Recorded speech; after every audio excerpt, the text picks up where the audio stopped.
우리 목사님 오셔서 긴장됩니다. 예. 예, 지난주에 12장 마쳤고요. 우리 12장에서 간단하게 또 정리하면서 오늘 13장 들어갈 텐데요. 오늘 13장 끝내도록 하겠습니다. 열심히 해서. 우리 12장 할 때 중요한 사실이 뭐였었어요? 우리가 이제 죄인에서 구원받은 하나님의 백성으로 예수님과 연합한 성도로서, 그리고 우리가 연합해 있을 때 어떤 모든 것도 그 하나님의 사랑에서 끊을 수 없다. 그게 8장까지 끝났고, 이제 이방인들에 대한 복음과 다시 유대인들의 회복, 이것이 바로 진정 하나님의 구원의 역사심, 그 섭리라고 말씀을 드렸는데, 이 12장에서는 그러면서 처음에 무슨 얘기를 했어요? 제일 중요한 거, 우리가 성도로서 살아가는 거 12장부터는 실천이라고 그랬잖아요. 그죠? 제일 중요한 건 뭐냐? 바로 예배라는 걸 얘기했었죠. 근데 어떤 예배예요? 살아있는 예배, 산 제물로 나를 드리는 예배. 그러니까 우리 삶 속에서 하나님의 사랑을 실천하면서 살아가는 것이 바로 살아있는 제물로 나를 하나님께 드리는 거고, 그것이 바로 영적 예배다고 그랬죠. 그러면서 계속 나오는 게 뭐였어요? 그 다음에 사랑, 그죠? 어떤 사랑이었었어요? 우리 형제 자매들을 사랑하고 또 베푸는 사랑. 근데 나를 거부하는, 핍박하는 사랑에 대해서 우리가 어떻게 또 대처를 해야 되고, 또 원수들에 대해서 우리가 어떻게 사랑해야 되는지를 12장에서 가르쳐 줬죠. 그럼 자, 13장은 뭐냐? 13장. 그래서 12장도요. 12장은요. 12장은 세상,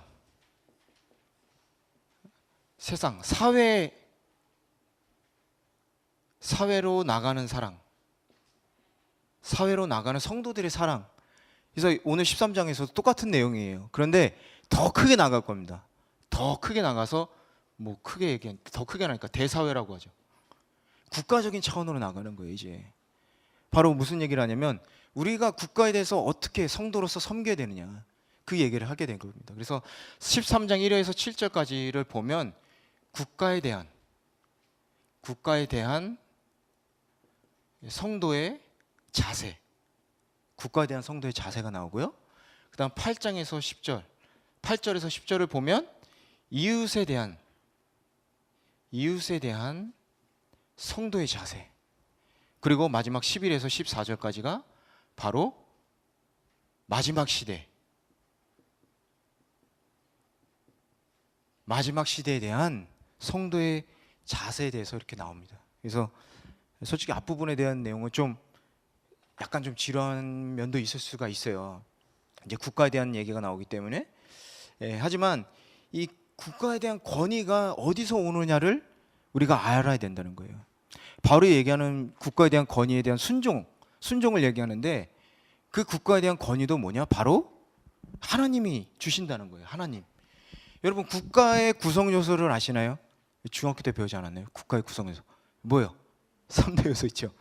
바로 뭐죠? 국가라는 건 뭐다? 국가를 구성하려면 뭐가 있어야 돼요? 영토가 있어야죠.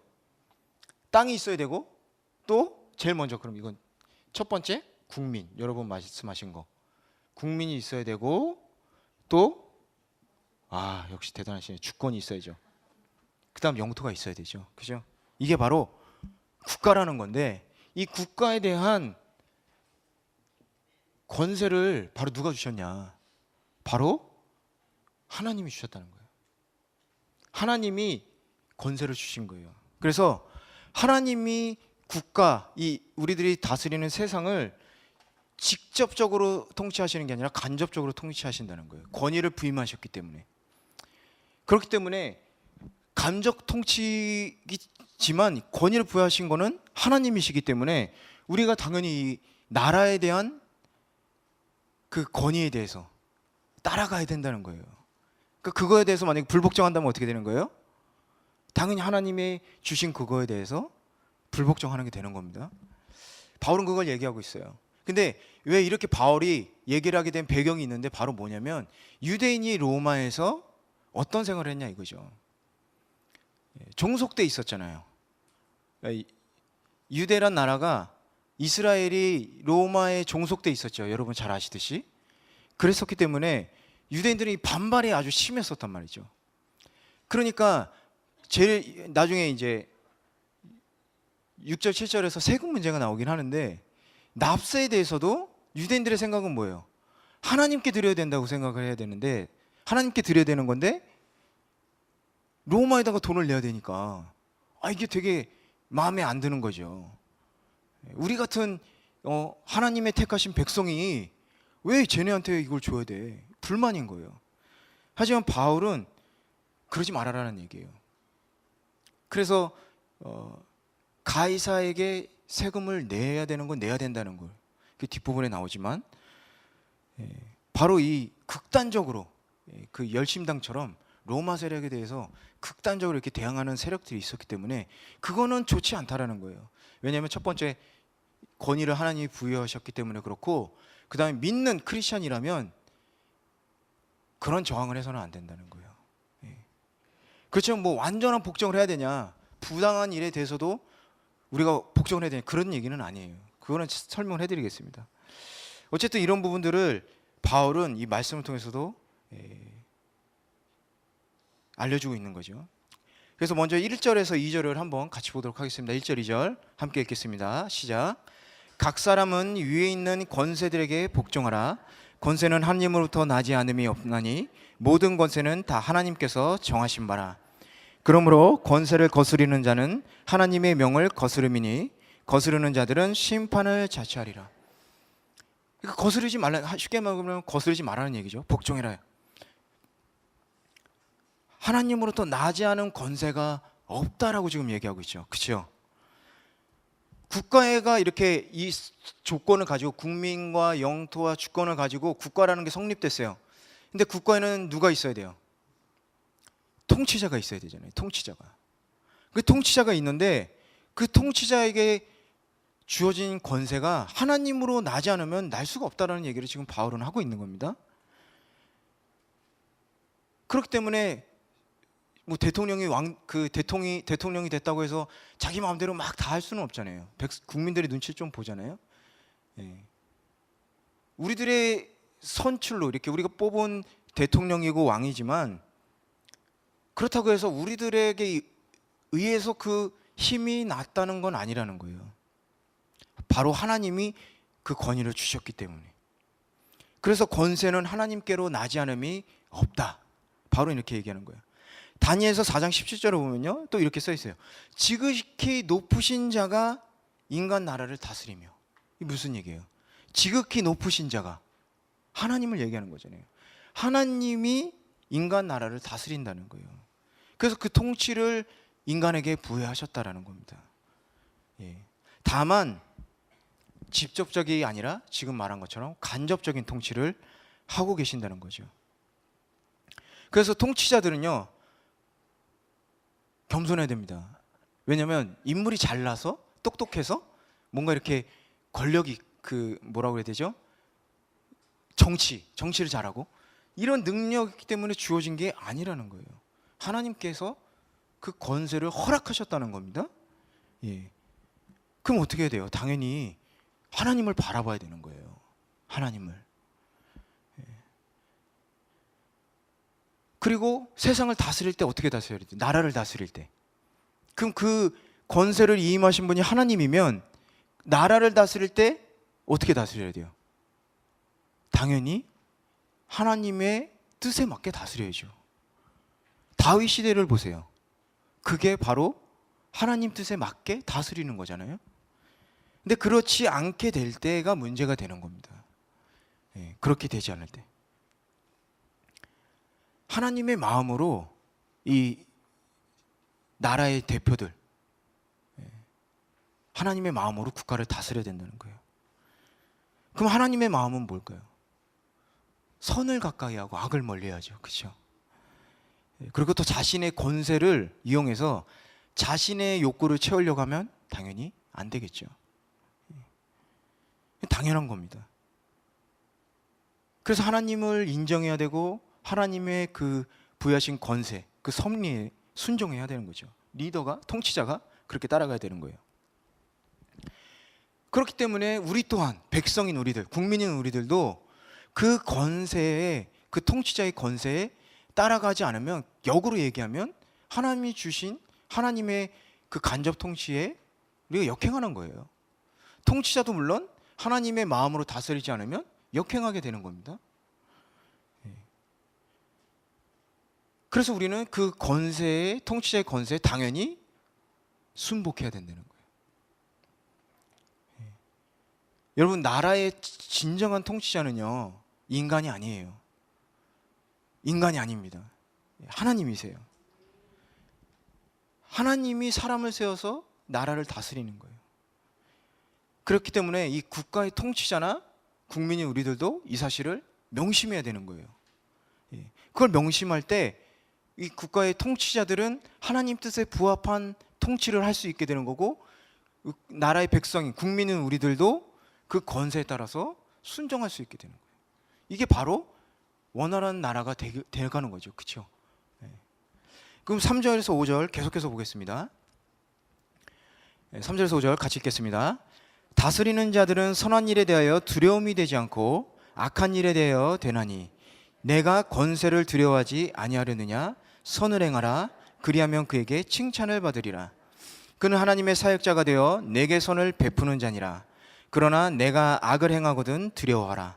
그가 공연히 칼을 가지지 아니하였으니 곧 하나님의 사역자가 되어 악을 행하는 자에게 진노하심을 따라 보응하는 자니라. 그러므로 복종하지 아니할 수 없으니 진노 때문에 할 것이 아니라 양심을 따라 할 것이라. 양심을 따라 할 것이라. 이 3절에서 4절을 보면 하나님이 이 통치자들을 세우신 목적이 나오죠. 바로 뭐냐? 선을 이루기 위함이라는 거예요. 선을 이루기 위해서. 나라의 대표를 세우셨는데 그건 뭐냐면 선을 이루기 위해서 하나님이 세우셨다는 거예요. 그리고 그 힘을 부여하셨다는 겁니다. 그게 바로 통치자의 직무이고 의무예요. 그리고 선을 지향하는 것은 어때요? 교회도 마찬가지잖아요. 그죠? 교회, 국가, 이게 다 우리가 해야 될 일이라는 거예요. 그래서 다 하나님이 세우신 기관이죠. 교회도 하나님이 세우셨죠. 나라도 하나님이 세우셨죠. 권력자도 하나님이 세우셨죠. 목회자도 하나님이 세우셨죠. 근데 다 세우신 이유가 뭐냐? 선을 추구하기 위해서 세웠다는 거예요. 선을 추구하기 위해서. 그러면 우리들은 어때요? 그 구성원이 우리들. 선을 추구하기 위해서 우리도 순종해야 된다는 얘기입니다. 예. 그런데 다른 게 있어요. 교회하고 국가하고 다른 게 있어요. 하나님이 세우셨는데도 불구하고 다른 부분이 있어요. 뭐가 다르냐? 교회는 뭐가 기본이 되죠? 하나님의 사랑. 하나님의 사랑의 바탕에 위에서 세워진 거예요. 그러니까 교회가 움직이기 위해서는 사랑으로 움직여야 된다는 거예요. 사랑으로 협력해서 선을 이루어야 되는 겁니다. 할렐루야. 그런데 국가는 뭐냐? 구성원들의 이익을 위해서 생긴 거예요.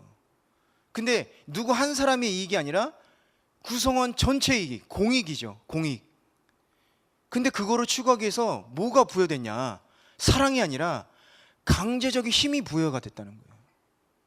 그게 다른 거예요. 그러니까 공권력이라는 게 있잖아요. 그죠? 그래서 여기 나중에 얘기했지만 그래서 칼이라는 4절에 칼이 나오죠. 공연한 칼을 가지고. 이게 바로 나라에 주어진 칼이에요. 그 뭐라고 그러죠? 강력한 집행력을 가질 수 있게 이 칼이라는 게 강제적 힘의 바탕이라는 거죠. 이 김영환 교수님이 이런 얘기를 했습니다. 국가는 가정과 더불어 하나님의 창조의 질서로서 우리 인간에게 주신 기구다. 이 국가도 그런 거라는 거예요. 국가는 하나님이 만드신 것으로 반드시 하나님의 창조 질서가 여기에도 나타나야 되는 거예요. 여러분, 만물을 볼 때 우리들은 당연히 만물 보지 않더라도 하나님을 믿고 있기 때문에 하나님을 알잖아요. 살아계신 분을 알잖아요. 그렇죠? 근데 믿지 않는 사람들도 이 세상 만물을 보면서 하나님의 살아계심을 알 수 있다는 거예요. 그분이 하나님인지 모르더라도 어떤 위대하신 그 전능하신 분이 계시다라는 것을 알 수밖에 없다는 거예요. 이 자연 세계를 움직이시는 분이 있다라는 거예요. 그것처럼요, 이 나라, 국가를 보면서도 이 하나님의 이 전능하심을 우리가 봐야 된다는 겁니다. 예. 이것이 바로 바울이 얘기한 선이에요. 국가는 선한 도구로 사용돼야 된다. 국가에서 만든 모든 기관들도 선한 목적을 위해서 운영돼야 된다. 공익을 위해서. 그렇기 때문에 당연히 조화와 질서를 이뤄야 되는 게 맞는 거죠. 그리고 모든 백성들도, 국민들도 말씀드린 대로 그 선을 위해서 우리가 노력해야 되는 겁니다. 그게 바로 하나님 뜻이니까요. 그래서 사실은 이 강제적인 힘의 원리, 칼, 그래서 부여된 거예요. 뭐냐면 선을 위해서 악을 강제로 처단해야 되는 거거든요. 근데 이게 잘못 처단되면 어떻게 해요? 위험해질 수 있는 거죠. 그렇죠? 그래서 그라시안이라는 학자는 이렇게 얘기했습니다. 권력의 유일한 이점은 더욱 많은 선행을 할 수 있다는 거예요. 나라가 가지고 있는 이 권력의 유익은 그 권력을 이용해서 선을 많이 행할 수 있다는 거예요. 근데 나라가 그 권력을 잘못 쓰면 유익이 어떻게 돼요? 유익이 없어지게 되는 거죠. 그렇기 때문에 나라의 통치자는 이 사실을 분명히 알아야 됩니다. 모든 자신의 그 힘, 파워를 선을 위해서 써야 되는 거죠. 자신의 생각이 아니라, 판단이 아니라, 어느 한 집단의 이익을 위해서 쓰는 게 아니라 모두의 선을 이루기 위해서, 하나님이 원하시는 목적을 위해서 그 힘을 써야 된다는 거예요. 그러면 우리는 어떻게 할 수가 있어요? 뭘 할 수가 있을까요? 우리들 뭘 할 수 있어요? 나라가 선을 이룰 수 있게 우리가 협력해야 되는 거예요. 무슨 의미인지 여러분 아시겠어요? 저 사람이 만약에 내가 원하는 대통령이 안 됐다고 하더라도 그 사람이 이루는 선을 위해서 우리가 협력해야 된다는 거예요. 거기에 우리가 저항하고 반대한다는 것은 하나님의 선을 이루시는 하나님의 목적에 우리가 반대하는 거랑 똑같다는 얘기입니다. 그리고 5절을 계속해서 볼게요. 5절을 보면 뭐라고 써있죠? 5절에 제가 한번 읽을게요. 5절에 보면 그러므로 복종하지 아니할 수 없다. 진노 때문에 할 것이 아니라 뭐예요? 양심에 따라라는 거예요. 그러니까 그런 공권력에 두려워서 아이고 이거 안 하면 큰일 나는데 이런 두려움이 하는 게 아니라 하나님이 우리가 하나님을 믿음으로 선한 마음이 여기 있잖아요. 그 선한 마음에 따라서 그 양심에 따라서 그것들을 지켜라 이렇게 얘기하는 거예요.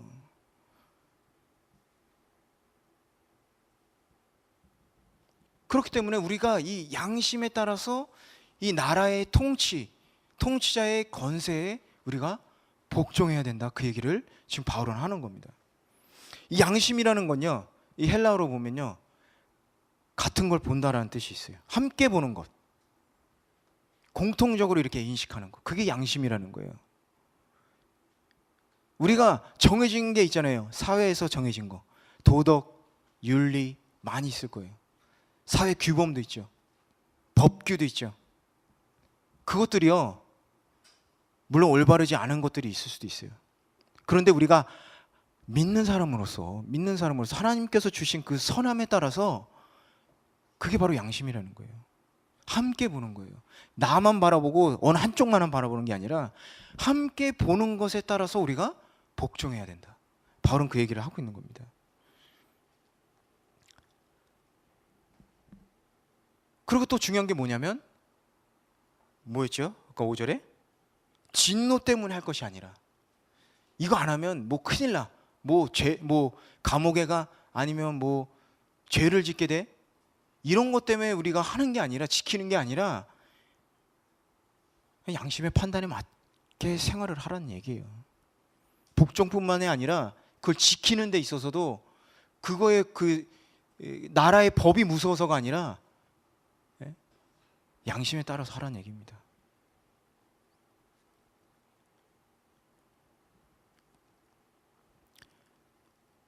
그런데 자, 그러면 통치자가 우리 양심에 반하는 것을 요구할 때, 그럴 때는 어떻게 할까요? 통치자가 양심은 하나님이 우리들에게 주신 선한 마음이에요. 근데 거기에 반하는 행동을 할 때, 그럼 우리는 어떻게 할까요? 그때 우리도 저항할 수가 있어요. 왜요? 우리는 하나님의 백성이잖아요. 하나님의 그 뜻에 우리가 먼저 순종해서 따라가야 된다는 겁니다. 그런데 중요한 건 뭐냐? 저항을 어떻게 하는지. 저항을 막 우리가 이거 할 수는 없잖아요, 그죠? 던지고 폭력적으로 해서는 안 된다는 거예요. 하나님이 그걸 원하시겠어요? 잘못되더라도 하나님이 세운 그 권세인데, 부여하신 그 권세인데 거기에 대해서 우리가 폭력적으로 맞서 싸우는 걸 하나님이 원하시겠냐? 그게 아니라는 거예요. 폭력적인 저항을 정당화하지 말아라. 정당화해서도 안 된다. 그건 뭐예요? 사랑과 정의에 근거한.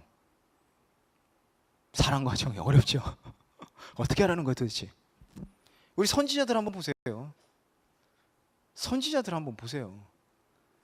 계속 외쳤잖아요. 진리를 외쳤잖아요. 진리를 외쳤잖아요. 우리는 진리를 외칠 뿐이고 그것을 위해서 기도할 뿐이지, 그거에 대해서 공권력에 대해서 우리가 폭력적으로 저항한다거나 비난하거나 그걸 주동하는 일을 해서는 안 된다는 거예요. 교회가 정치에 참여하지 않는 이유가 바로 그것 때문에 그래요. 교회는 기도할 뿐이에요. 왜? 하나님 주신 권세거든요. 리더가 하나님의 그 목적에 따라서, 선한 목적에 따라서 통치할 수 있게 우린 기도하는 거예요. 평화적인 저항을 시도해야 된다. 할렐루야. 그러니까 당연히 교회 안에서는 어때요? 당연히 교회 안에서도 그래야죠. 뭔가 이렇게 대항하기 전에 뭔가 이렇게 트러블이 생기면요, 여러분, 그러니까 먼저 기도하세요. 그러니까 기도하시라고 하는 거예요. 기도했는데 안 돼요. 양심에 따라서, 우리 양심에 따라서 우리는 함께 보는 겁니다. 내 기준으로 보는 게 아니에요. 그렇게 되면 우리가 당연히 그것에 대해서도 우리가 그런 폭력적인 저항을 안 하게 될 수밖에 없는 겁니다. 왜요? 우리 안에 하나님의 사랑이 있잖아요. 그럼 6절, 7절 우리 계속해서 보겠습니다. 좀 지루한 부분이기 때문에 빨리 넘어갈게요. 6절, 7절 납세의 의무를 준수해야 된다. 그죠? 6절씩 함께 읽어보겠습니다. 시작. 너희가 조세를 바치는 것도 이로 말미암음이라. 그들이 하나님의 일꾼이 되어 바로 이 일에 항상 힘쓰느니라. 모든 자에게 줄 것을 주되 조세를 받을 자에게 조세를 바치고 권세를 받을 자에게 권세를 바치고 두려워할 자를 두려워하며 존경할 자를 존경해라.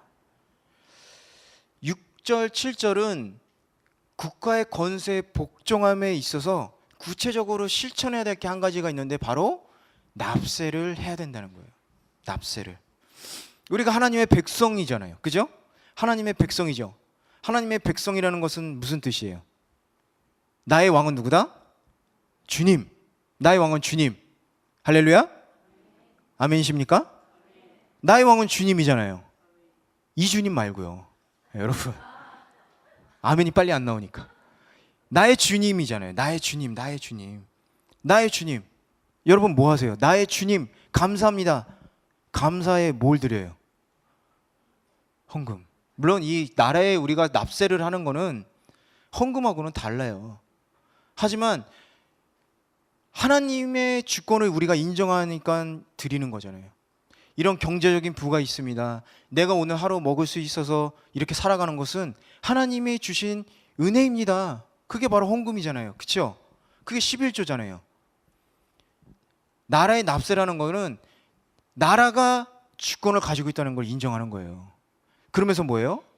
내가 안전하게 외부의 침략으로부터 보호를 받을 수 있다는 그거잖아요. 그죠? 납세를 해야 되는 거예요. 우리가 병원을 다니고 교육을 받고 이런 것들을 행할 수 있게 나라가 주도적으로 우리들의 삶을 보살펴 주니까 납세를 해야 된다는 겁니다. 그럼 계속해서 보면 양심에 인하여라는 말로 5절에 끝났잖아요. 그렇죠? 양심에 따라서 그 권력에도 복종해라. 그리고 뭐 강제적으로 우리가 그 법의 처벌을 두려워해서 하는 게 지키는 게 아니라 양심에 따라서 다 해라. 납세도 그런 거예요.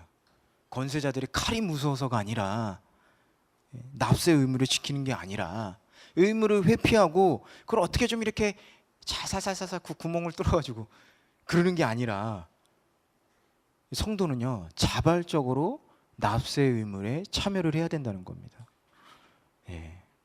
제가 일본에 오니까 세금을 엄청나게 떼더라고요. 고민을 했어요.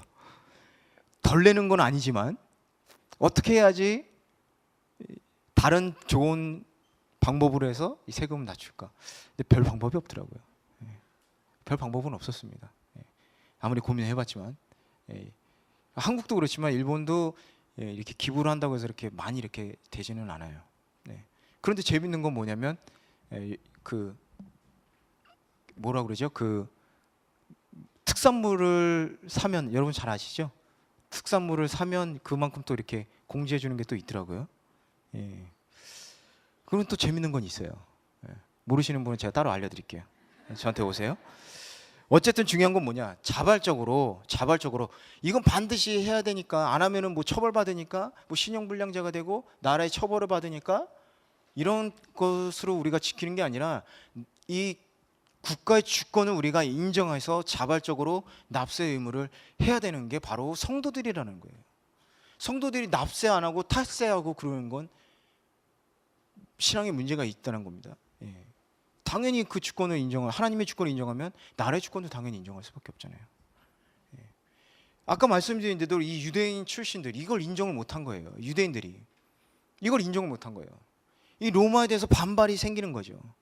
근데 이 바울이 하는 얘기는요, 예수님이 하신 말씀하고 똑같은 겁니다. 이 바울의 머리에서 나오지 않은 건요, 예수님의 이 생각하고 같기 때문에 그래요. 뭐라고 그랬어요, 예수님이? 가이사의 돈은 가이사에게, 하나님 건 하나님에게 얘기하셨잖아요. 그렇기 때문에 이 로마교회 성도들은 로마에 세금 내는 것을 상당히 꺼려했어요. 그리고 거기에 대해서 이제 불이익을 당할까봐 그래서 억지로 내고 있었던 겁니다. 배경이 그랬어요. 하지만 바울은 그러면 안 된다는 거예요. 왜냐? 그 권력, 나라가 가지고 있는 권력과 통치자가 가지고 있는 권력의 배후에는 하나님이 계시기 때문에 그거 하나님의 불복종하는 거다 이렇게 얘기를 하고 있는 거예요. 그리고 또 이 세금은 국가의 뭐예요? 유지 그리고 공익을 위해서 쓰게 되는 거죠. 여러분 그 요셉 얘기하시잖아요. 요셉 때 7년 기근 온다고 그랬죠? 7년 풍년 7년 기근. 그럴 때 어떻게 했어요? 그 기근을 위해서 납세를 했어요. 세금을 걷어들였단 말이에요. 곡물을 걷어들이고 그거 잘 모아뒀다가 기근이 일어났을 때 다 풀었잖아요. 그런 목적으로 납세가 필요한 거예요, 여러분. 여러분 다 이렇게 경험이 있으시겠지만 일본 와서 제가 많이 느낀 건 뭐냐면 물론 세금을 많이 내는 나라예요. 그리고 세금을 많이 내지만 아이들 같은 경우에는 병원 가는데 10원 한 장 안 들어요. 다 세금이거든요. 그거 생각하면 참 감사해요. 돈이 없어도 병원에 갈 수 있어요. 나는 못 가지만 아기는 데려갈 수 있잖아요. 제가 그렇다는 거 아닙니다. 저도 병원 다녀요. 불쌍하게 갑자기 쳐다보시는데 저 병원 갑니다. 괜찮아요. 극단적으로 얘기하면 그렇다는 거예요. 아이들을 위해서는 복지가 돼 있다는 얘기입니다. 그거 얼마나 감사해요. 제가 이거 좀 뭐 민감한 부분일 수도 있는데 아울리치로 일본에 있는 한 그 고아원을 간 적이 있어요. 고아원을 갔는데 애들이 너무 잘 입고 다녀요. 전 깜짝 놀랐어요. 너무 깜짝 놀랐어요. 그러면서 어떤 그 중학생 친구가 저한테 딱 카메라를 자랑을 하는 거예요. 어떻게 샀는 이 용돈을 모아서 산 것 같아요. 이렇게 월마다 나오는 용돈을 모아서 산 것 같아요. 그러면서 카메라를 자랑을 와 좋겠다 멋있네 그랬어요. 근데 그 카메라가요 방수 카메라래요. 나도 없는데 와 나중에 빌려줘 그랬는데 어쨌든 혜택을 그렇게 받고 있다는 겁니다. 부족하지가 않아요. 그런데 저는 그러면서 마음이 아팠어요. 아이들이 이렇게 혜택을 받고 있는데 어떤 혜택을 못 받고 있어요? 사랑을 못 받고. 저는 그래서 이 아이들이 하나님의 사랑을 받고 있다면 얼마나 좋을까? 이 아이들이 하나님의 사랑을 알게 되면 얼마나 좋을까? 그런 생각을 했습니다. 이 나라를 보더라도 여러분 경제 대국이죠. 하지만 마음이 빈곤합니다. 여러분 우리 계속해서 기도해야 돼요. 예. 그 얘기는 또 나중에 뒤에 하겠지만 어쨌든 억지로 우리의 의무를 수행하는, 나라에서 주어진 국민의 의무를 실행하는 것이 아니라 우리가 그 양심에 따라서 우리가 철저하게 그것을 지켜나가는 것은 바로 성도들의 귀중한 의무라는 겁니다. 예, 그리고 6절에 보면 항상 힘써라 이런 말이 있어요. 항상 힘써라. 항상 힘써라. 그건 뭐냐면 이것을 계속 도우란 얘기입니다. 이렇게 계속 항상 힘써라. 그것을 할 수 있게 계속 협력해라.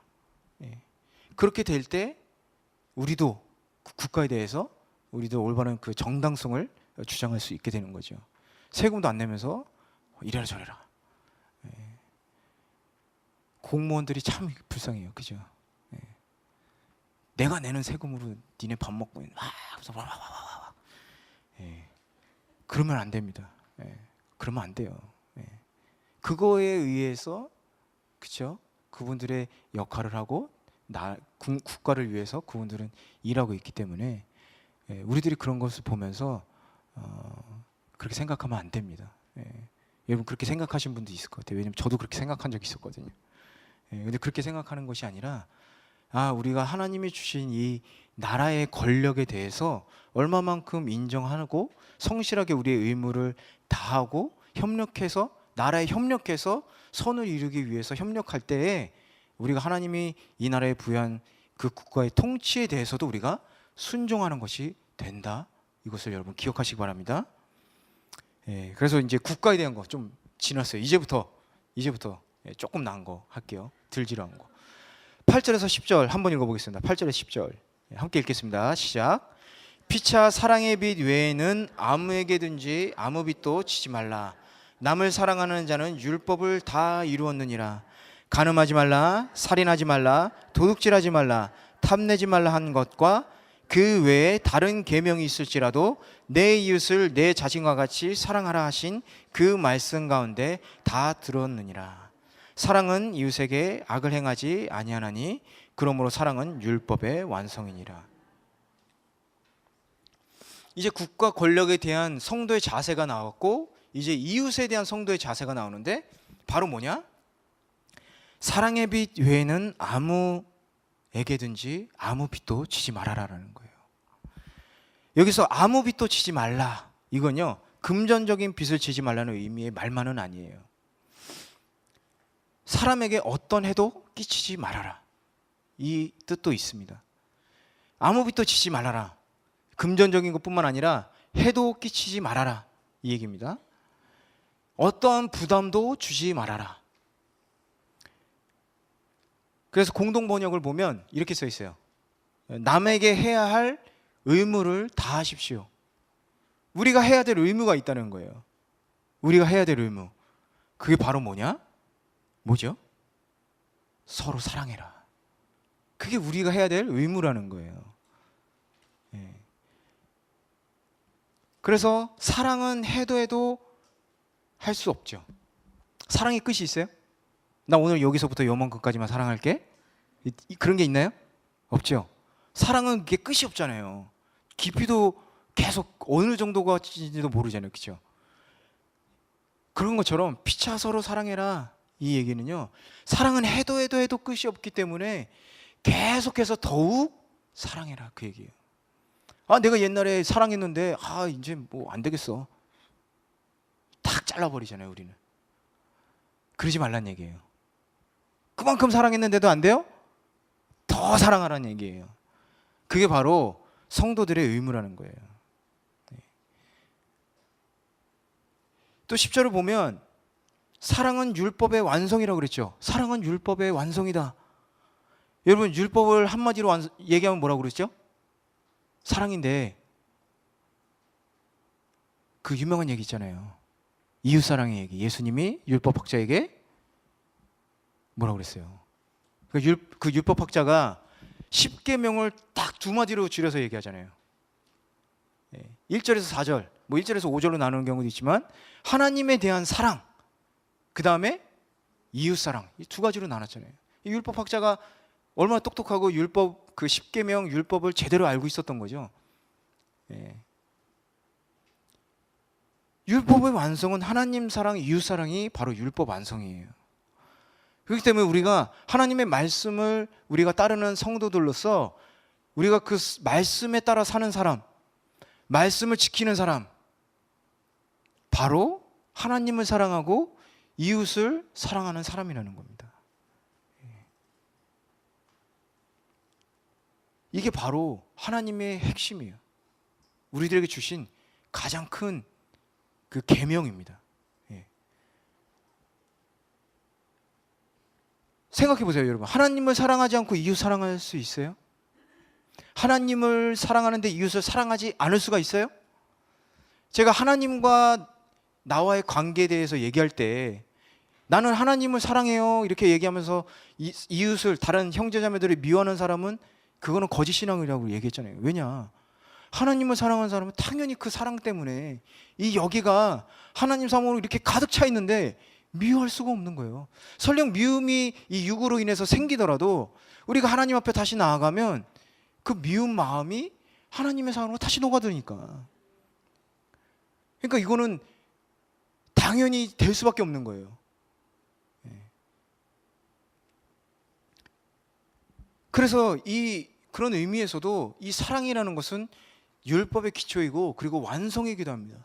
예수 그리스도 율법을 완성하셨죠. 어떻게 완성하셨어요? 사랑으로 완성하셨잖아요.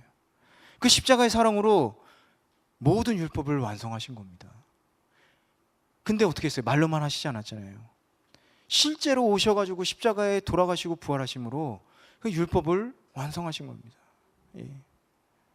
그런데 왜 바울이 이런 얘기를 했냐? 바로 유대인들이 율법주의에 빠져서 사랑을 잊어버렸기 때문에 그래요. 하나님이 이스라엘 백성을 애굽 땅에서 이렇게 구원했잖아요. 그렇죠? 그런데 어떻게 했어요?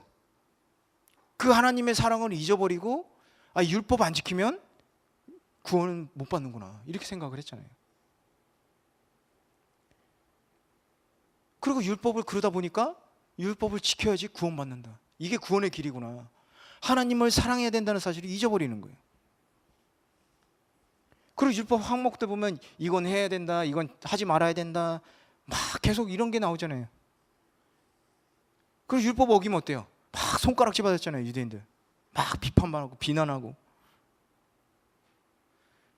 그런 것처럼 우리들 이 현대를 사는 성도들, 우리 크리스천들도 그럴 수 있다는 얘기예요. 말씀에 따라 살려고 막 노력하는 건 좋은데 그러다 보니까 화살이 이렇게 손이 이렇게 날아갈 수가 있다는 거예요.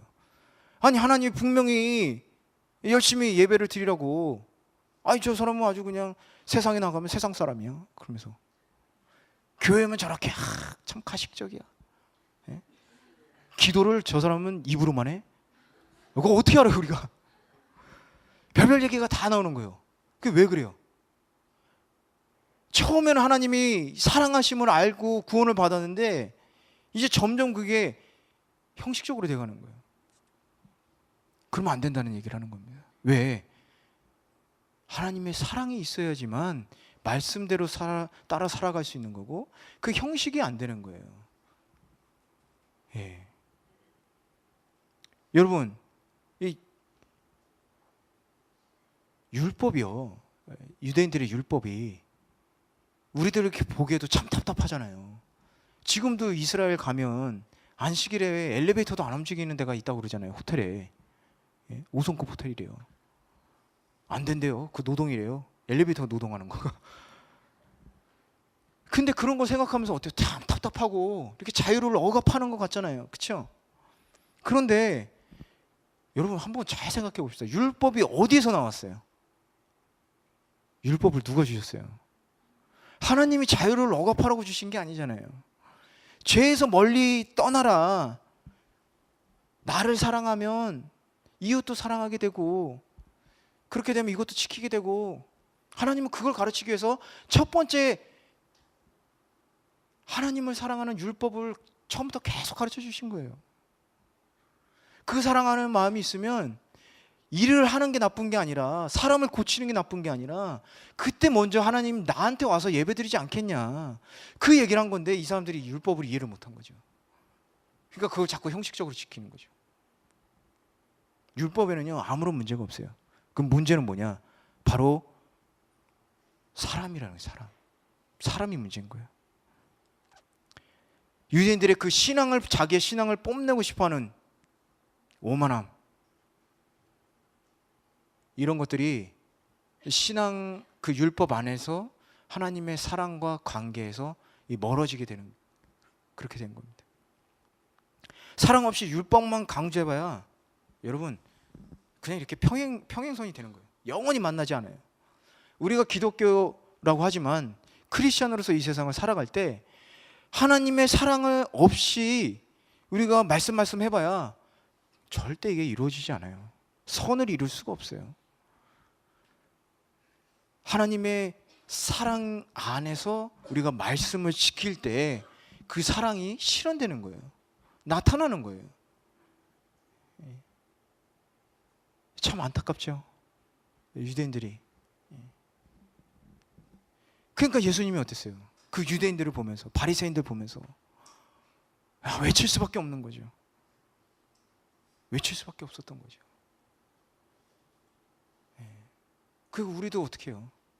그 사람들을 비난하고 나쁘다고 그러는 게 아니라 우리가 외쳐야 되는 거예요. 이 세상에서 복음을 외쳐야 되는 겁니다.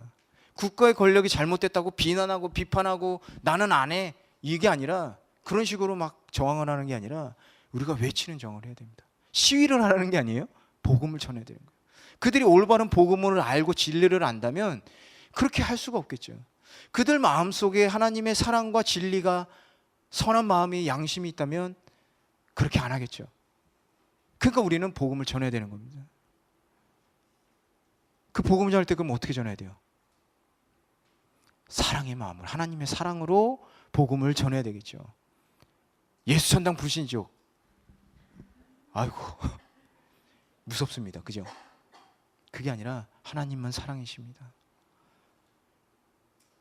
심판하기 위해서가 아니라 구원하시기 위해서 하나님이, 예수님께서 재림한다는 사실을 가르쳐 줘야죠. 솔직히 저도 믿고 싶지 않아요. 그런 얘기 들으면 반항감이 생기잖아요. 그죠? 그런 게 아니라 하나님의 사랑을 우리가 알려야 되는 거죠. 우리를 사랑해서 이 세상에 예수님이 오신 거, 예수님이 어떻게 돌아가셨는지, 죄값을 어떻게 치렀는지, 우리가 그것을 전하는 것이 우리들의 사명이고 의무인 것입니다. 우리 마지막 한번 볼게요. 또 마지막 참 재밌습니다. 이제 종말의 시대를 사는 성도들에 대해서 얘기가 나오는 거예요. 11절부터 14절 한번 읽어보겠습니다. 시작. 또한 너희가 이 시기를 알거니와 자다가 깰 때가 벌써 되었으니 이는 이제 우리의 구원이 처음 믿을 때보다 가까웠음이라. 밤이 깊고 낮이 가까웠으니 그러므로 우리가 어둠의 일을 벗고 빛의 갑옷을 입자. 낮에와 같이 단정히 행하고 방탕하거나 술 취하지 말며 음란하거나 호색하지 말며 다투거나 시기하지 말고 오직 주 예수 그리스도로 옷 입고 정욕을 위하여 육신의 일을 도모하지 말아라. 이게 이제 이 험한 세상에서 어떻게 우리가 살아야 되는지를 바울은 얘기하면서 13장을 끝마칩니다.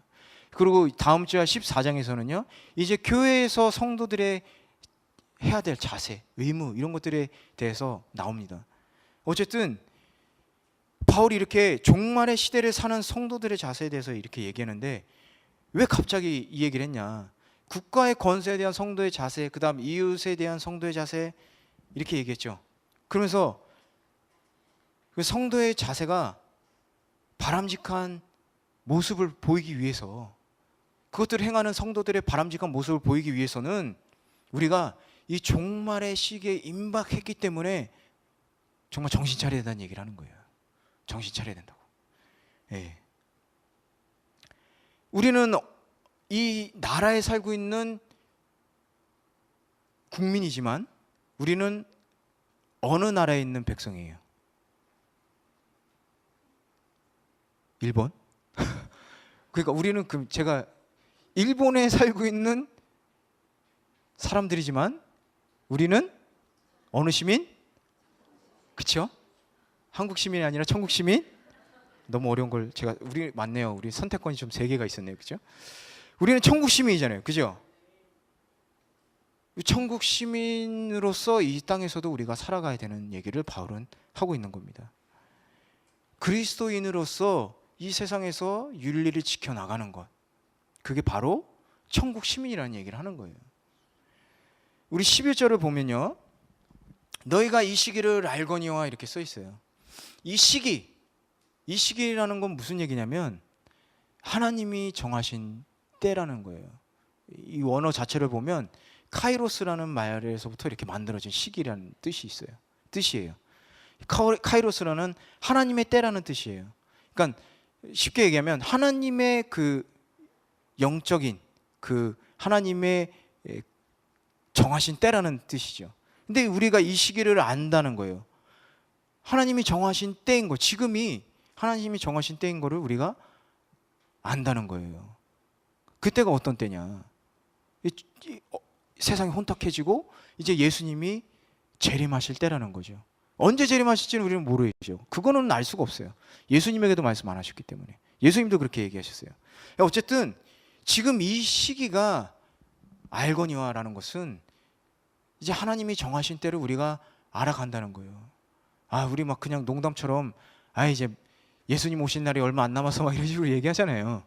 그게 농담이지만 실제로 우리가 예수님이 재림하실 때를 우리가 이제 서서히 알게 된다는 거예요.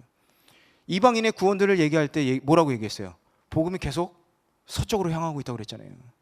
지금 계속 서쪽으로 향하고 있잖아요. 이제 하나님의 이 시기를 우리가 알고 있다는 거예요.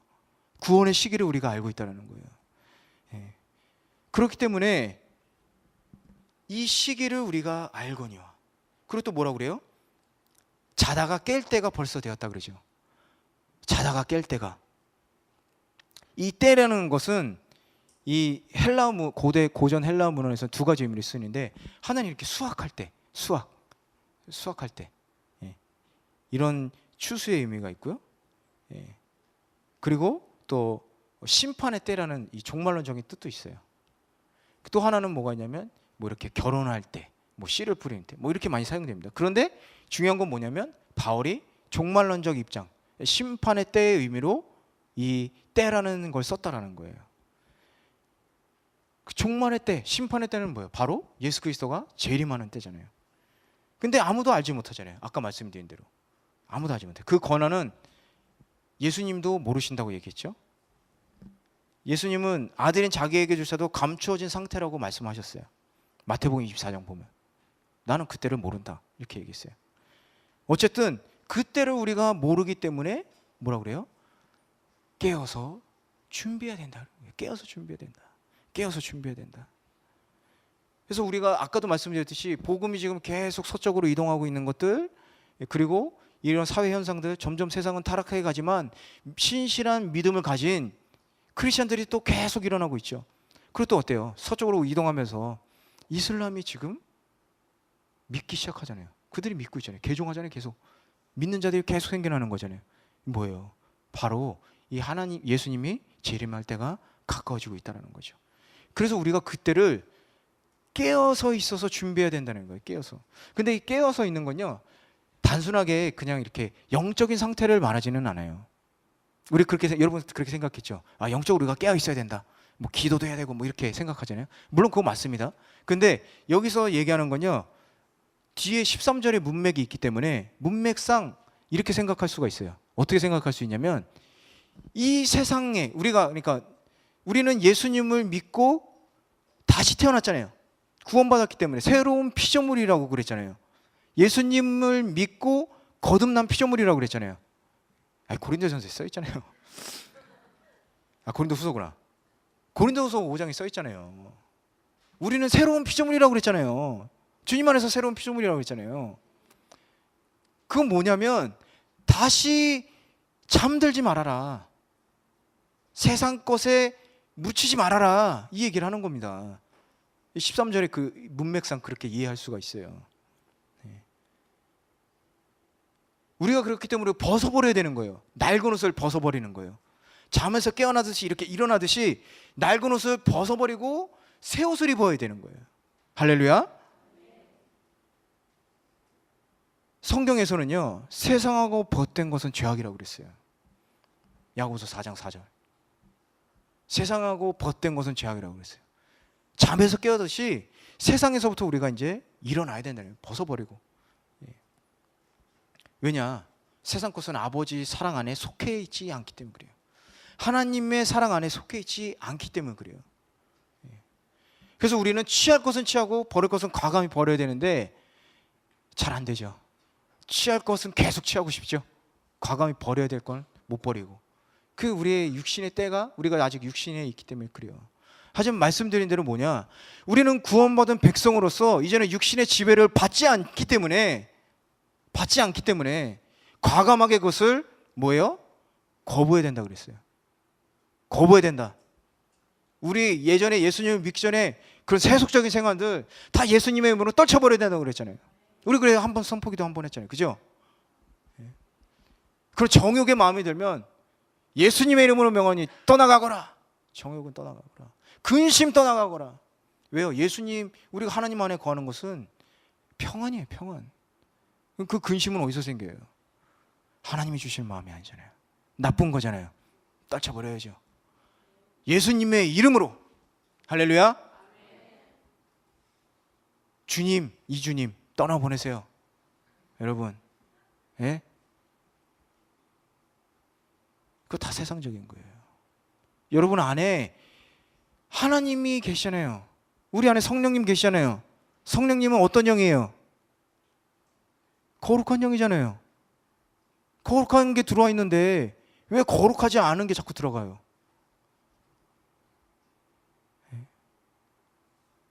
여러분, 과감히 버리시기 바랍니다.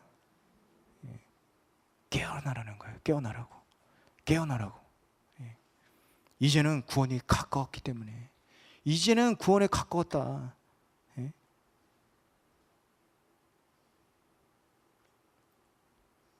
여러분, 제가 말씀드렸죠. 우리는 언제 완전한 구원을 받는다고 그랬어요? 언제 완전한 구원? 예수님 재림하실 때. 왜요? 우리의 영혼 지금 구원 받았잖아요.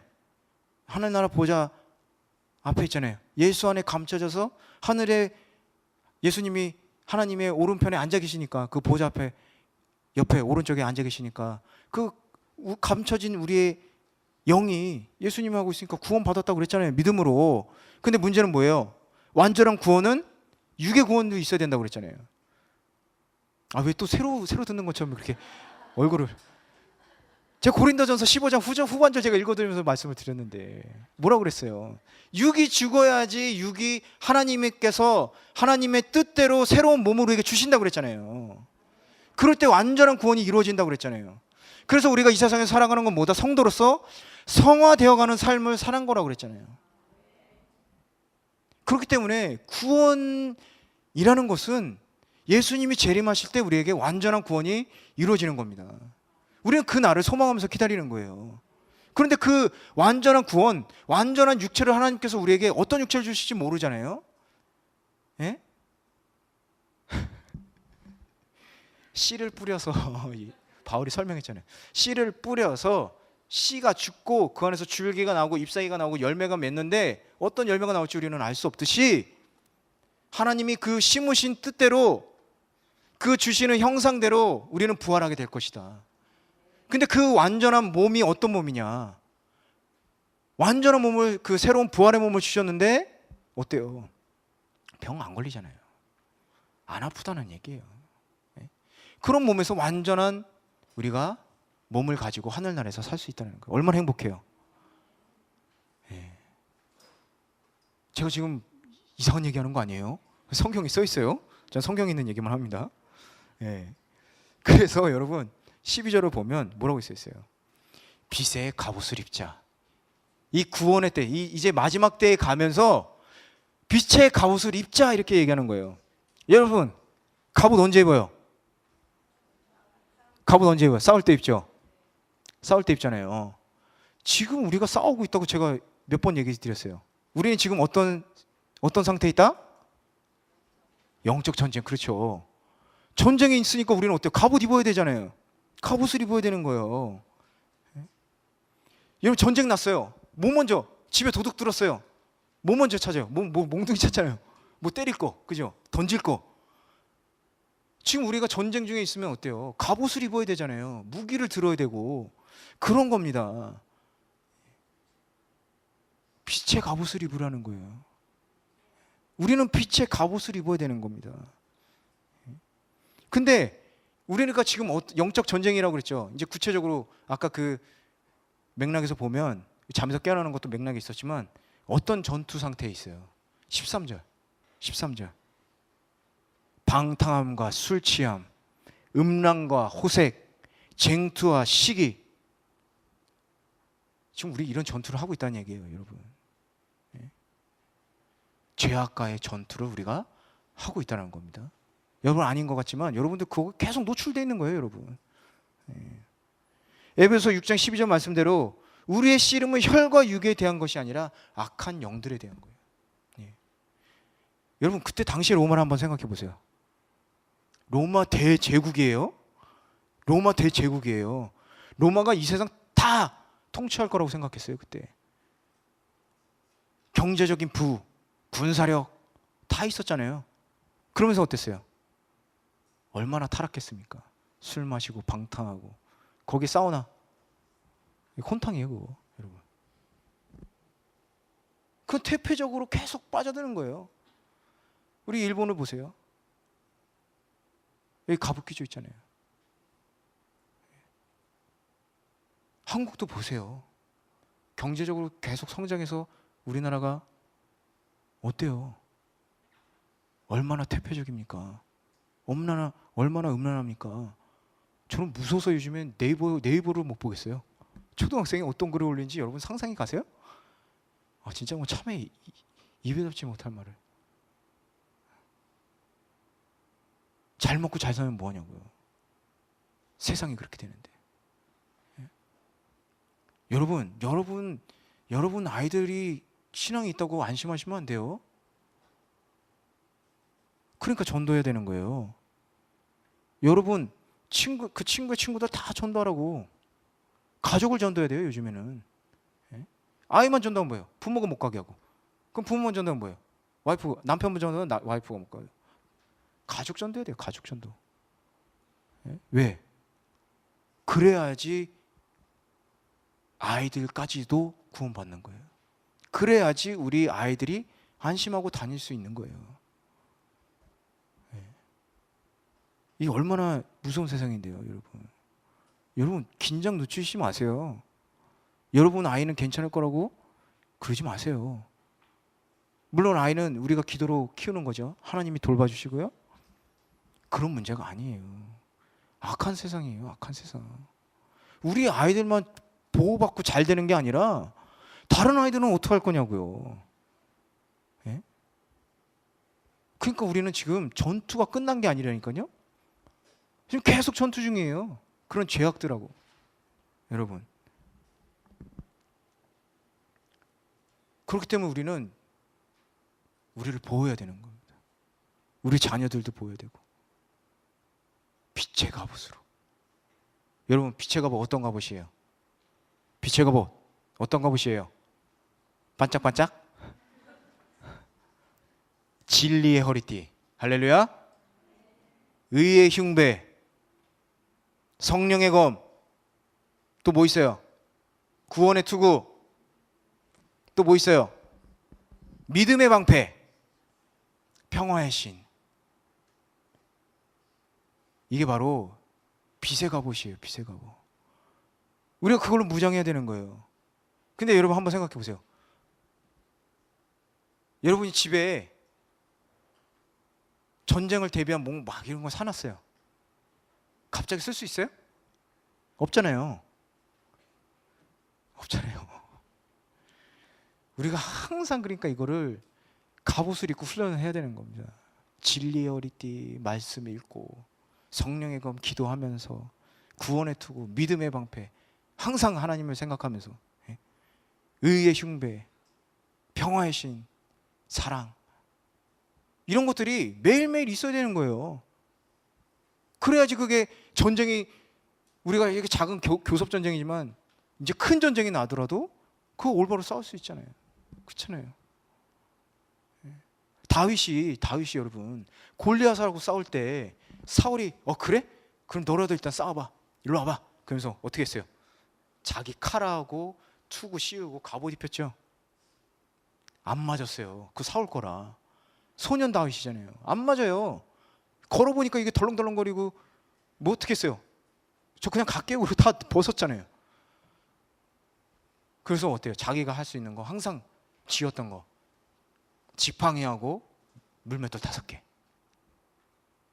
그리고 이 전쟁은 나의 전쟁이 아니다. 그 믿음으로 나갔잖아요. 우리가 그렇게 나가야 되는 겁니다. 그럼 우리한테 가장 우리가 매일매일 접해서 할 수 있는 게 뭐예요? 말씀하고 기도하고 사랑하는 것밖에 없잖아요. 하나님 믿고 사는 거예요. 근데 그거 하나 다 빼봐요. 빛의 갑옷이 안 되는 거죠. 그래서 저는 그 전도할 때 그 세례 받을 때 분명히 얘기합니다. 성도로서 사는 건 힘듭니다. 얼마나 힘들어요. 그러나 우리가 성도로 사는 것은 힘들지만 이 세상에서 영화로운 삶을 사는 거예요. 평안하고 마음에 평화가 있고 사랑이 넘치고 기쁨이 넘치고 그렇게 살래요 말래요? 살아야죠. 어쨌든 중요한 건 뭐냐면 우리는 죄악과 지금 전투하고 있다는 겁니다. 이기셔야 돼요. 이겨야 돼요. 전쟁은 지려고 하는 게 아니에요. 이기기 위해서 하는 겁니다. 우리 사령관, 우리 예수님께서 다 계속 우리 머리에서 임무를 막 내리고 있는데 우리는 아니에요 막 이러는 거예요. 아니에요, 저를 이리로 갈래요. 전진 그러고 있는데 아니에요, 저는 후방에 있겠습니다. 그러면 안 되는 거죠. 이 갑옷이 무용지물 안 되게 하시길 바랍니다. 적재적소에서 우리가 써야 돼요. 총알 나오는데 칼 휘두르면 돼요? 안 되잖아요. 방패로 막아야 되고 싸울 때는 칼싸움도 해야 되고 어때? 적재적소. 말씀이 필요할 때는 말씀 우리가 싸워야 되고 사탄하고 기도할 때 성령의 검을 휘두르고 이런 생활을 해야 된다는 겁니다. 그러면 어떻게 해야 돼요? 항상 해야 되는 거. 항상 말씀 읽고 항상 기도하고 항상 사랑으로. 저는 못하겠어요. 사랑이 없어요. 사랑하려고 그랬더니 우리 남편이 우리 집 애가 그러면서 내가 먼저 받게 됩니다. 내가 먼저 집에 가서 남편한테 한번 해보세요. 당신은 왕 같은 제사장입니다. 자식들 보면서요. 우리 공주님, 우리 왕자님 해봐요. 진심으로. 여러분들이 자식들 종대하실 때 하니까 대가만 요구하잖아요. 알았어, 이거 할 테니까 이거 사줘 이러잖아요. 안 그래요? 안 그러나 보구나. 여러분이 바뀌시기 바랍니다. 여러분 안에 먼저 하나님, 제 안에 먼저 사랑을 주시기 바랍니다. 저 따라해 보세요. 하나님, 제 안에 먼저 하나님의 사랑을 주셔서 충만하게 해주십시오. 하나님, 제 안에 사랑을 주십시오. 충만하게 해주십시오. 그 사랑으로 사람들을 사랑할 수 있게 도와주십시오. 먼저 나의 남편과 자식을 사랑하게 도와주십시오. 이웃을 사랑하게 도와주십시오. 할렐루야. 당신 오늘 왜 이렇게 멋있어? 이거 한마디 한번 해보세요. 반찬도 맛있는 것도 한번 해주시고 옷도 한번 좀 다려줘 보시고 한번 해보세요. 그럴 때 달라지는 거예요. 빈말이라도 여보 밖에서 힘들었지? 한번 해보세요. 아침에 나갈 때 갔다 와 그러지 말고 문 앞까지 나가서 여보 오늘도 수고해요 한마디 해봐요. 남편이 그러면 힘이 나서 그래. 집에 올 때 막 뭐 사들고 온다니까요. 거짓말 같아요? 진짜예요. 여러분 그렇게 살아야 됩니다. 그래서 크리스천이에요. 거기서부터 실천을 안 해놓고서 기도했는데 안 되는 거 당연하죠. 네. 이런 생활의 훈련이 있어야 된다는 겁니다. 그러기 위해서는 우리 힘으로 안 되잖아요. 네. 성령님 힘으로, 사랑의 하나님, 그 사랑이 없으면 안 되잖아요. 네. 이제 여러분 집에서 바가지 긁는 소리가 아니라 깨가 쏟아지는 소리가 나길 축원합니다. 네. 우리 마지막 14절을 보면 제가 읽을게요. 오직 주 예수 그리스도의 옷을 입고 정욕을 위하여 육신의 일을 도모하지 말아라. 우리는 예수 그리스도의 옷을 입은 성도예요. 여러분 한번 상상해 보신 적 있어요? 예수 그리스도의 옷 어떤 옷일까? 저는 한번 상상해 본 적 있어요. 이렇게 막 실크처럼요, 부드럽고 하늘하늘하는 아주 깨끗하고 고급지고 뭔가 이렇게 반짝반짝거리는 거 들리지 않았는데 뭔가 이렇게 광이 있어요. 하늘하늘하고. 이게 예수 그리스도의 옷이라고 저는 생각을 했어요. 이 예수 그리스도의 옷을 입은 성도예요, 우리가. 여러분 한번 생각을 해보세요. 오늘 저녁에요, 파티가 있어요. 네, 파티가 있어요. 네. 어떤 파티냐면요, 왕궁에서, 우리 저기 왕궁에서 열리는 파티예요. 여러분에게 다 드레스 코드를 드렸어요. 남자는 뭐 나비 넥타이에다가 어쩌고저쩌고, 여자분들은요 긴 드레스를 입어야 돼요. 그리고 힐도 신고 다 이렇게 멋지게 들어간 겁니다. 근데 그렇게 들어가는데 어떻게 해요? 그 기분에 따라가잖아요. 옷에 딱 입었으면 딱 이러고 딱 하고 팔짱도 딱 끼면서 힐 신었으니까, 또 드레스 이렇게 긴 거 입었으니까 어때요? 천천히 이렇게 우아하게 걸어야 되잖아요. 그렇죠? 근데 만약에 운동복 입으면서 탁 이렇게 가봐요. 어때요? 계속 그러고 다니겠죠. 딱 뭐 먹다 묻었어. 드레스니까 이게 안 되잖아요. 휴지를 찾아가지고 싹 닦겠죠. 품위 있게. 네, 그런데 운동복 입고 있으면 이렇게 닦겠죠. 그죠? 예수 그리스도의 옷을 입었다는 게 이런 거예요, 여러분. 여러분, 예수 그리스도의 그 휘황찬란한 거룩한 옷을 입었어요, 여러분이. 품위 있게 해야 되는 거예요. 성도로서, 이 세상에서. 근데 다 죄의 구렁텅이를 다시 한번, 진흙탕? 어때? 밟을 수 있어요? 이렇게 막 멋있는 옷인데 좋은 신발 신고